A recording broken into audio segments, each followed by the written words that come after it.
This woman jumped in my Reddit inbox with a story time, and I want to relay it to you. She says, "Hi, I've been binge watching your content for the last month or so. And let's say that it's been bringing up past memories of abusive relationships I was in. I wanted to share one of my stories with you, as this specific thing is not something I've heard women talk about. I recently started hanging out with a Black woman, Kelly. I met months ago at a death metal show. We planned a weekend of hiking in the Poconos and then going to a death metal show later that night. After a fun filled day and before heading back home, we stopped at a restaurant. During our conversation, I'd asked her about her recent and former relationship woes. From what I recall, there wasn't one specific event that ended the relationship, but I perked up and zeroed in on one event that she mentioned. She and her boyfriend were traveling in another state when she decided to stop at a liquor store in a predominantly Black neighborhood. While she was talking with someone in the store, an angry man came in and caused a scene. Her boyfriend, a white man, got nervous and tried to coax her out of the store. She told him to chill out, but he pressed the issue. After they left the store, he proceeded to express racist tropes about Black people and violence, claiming that's why he wanted to leave. According to her boyfriend, now ex, the angry man was going to pew pew up the store, among other things. I was pleased when she told me that she wasn't having any of it and told him off. They got in the car and proceeded to argue back and forth. What she said next is what perked me up. He had some kind of a mental breakdown and told me to stop the car. She said, looking away, words fading. Red flags began to go off in my head, as this was an all too familiar situation for me. I folded my arms, leaned forward, and was on the edge of my seat. Okay, okay, let's calm down. It's going to be okay. I could sense that she knew something was wrong with this situation as she detailed her efforts to comfort him out of his breakdown. I started to get angry. He'd played what I call the royal flush on her. It wins all arguments. It erases all abuses against victims. It plays on emotions. It reels you back in when you're checking out or ready to leave the relationship. It ignites within women our need to nurture, love, and make things better for our partners. We run to our abusers with arms wide open with this play.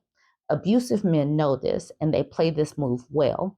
It's so carefully planned and executed that women don't put it together until months or even years later. Based on all that she told me about the guy, I was confident in my belief that he never had a mental breakdown and told her as much. I gave her an example of an ex boyfriend I dated eons ago. She says, my boyfriend at the time, Donovan, had been whining all day about not getting X. I told him over and over that all he needed to do was shower. It had been at least 3 days since he had allowed water in between his cheeks. His balls were rank and his butt smelled like a porta john. Instead of, sure, I'll do that as soon as I get home, he kept wanting to talk about it and argue. I stuck to my guns. I'm going for a bike ride when I get home. You'll have an hour and a half to shower. About an hour later, as I was walking my bike up a steep hill, I checked my phone. I'd received a Facebook message from him about 45 minutes prior that read, I've gone for a drive to clear my head. Dumbfounded, I replied with, so you still haven't showered, doing everything you can to not get X that you've been whining about. We text back and forth, but I never got anywhere with him. Well, I got home and parked my bike. I clicked on his messages and noticed that his messages were pinging from my place all the way to a nearby town where I know he had a former F interest. But was it so former? Note, these were the days when Facebook Messenger gave you the locations of where the messages were sent. Not always accurate, but if you are telling your partner that you are at Wegmans 20 minutes one direction, but it's pinging 30 minutes in the other direction at your ex's house, more than likely you're not at Wegmans. I clicked on the ping from his last message, and got the longitude and latitude from where he was texting. All right. I got in my car and drove to the location. With precision, the map guided me to the exact parking spot where he was.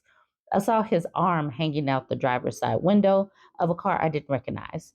I slid into the parking spot beside him. I put a grin on my face and I put on a noteworthy act of pretending to not care what was happening. He had just laughed about something and turned his head towards me as I put my car in park. The effort he put into not looking like he was guilty didn't last long, and he began to crumble. As I looked at his greasy hair and t shirt stuck to his greasy skin, I saw a woman in the driver's seat looking nervous as F, like she wanted to run off. I politely greeted them and asked them how they were doing. He got out of the car and tried to tell me that nothing was going on, it wasn't what I thought it was, and blah, blah, blah. I wasn't hurt, actually. I was more annoyed at his whining about not getting X. My telling him that all he had to do was take a shower, his not taking a shower, then driving over to some chick's house instead. Ugh. I put the car in reverse. He grabbed the car door in vain to try to stop me, but I drove off. He came home later, begging for my forgiveness, sobbing hysterically, and finally taking a shower. I made him sleep in the living room as I slept in peace in my room, slowly checking out of the relationship. So he did all of that. He drove all of these places, did all of this, and then eventually took a shower, which all he really had to do was take a shower. This is mind boggling to me. A day or two later, he'd come back to my apartment early from work. His face was swollen and tear soaked, eyes red and looking aimlessly into the distance. I asked what was wrong. He started sobbing and crying out. Every negative emotion I'd felt for him the last few days had evaporated as I went into repair mode. I spent the rest of the day and night nursing him, cooking for him, and spending time with him. The next day, we were happy again. The royal flush was carefully crafted and executed, and I was sadly none the wiser. As I was telling Kelly my story, something seemed to click in her head. I went on to tell her that it wasn't until almost a decade after I'd ended the relationship with Donovan that I started to put a lot of the missing pieces together. Every single time that I caught him lying, talking to other women, stealing money from me, he had a mental breakdown. He had them at a convenient time each time. It was never during the good times. It was never during the bad times with other people in his life.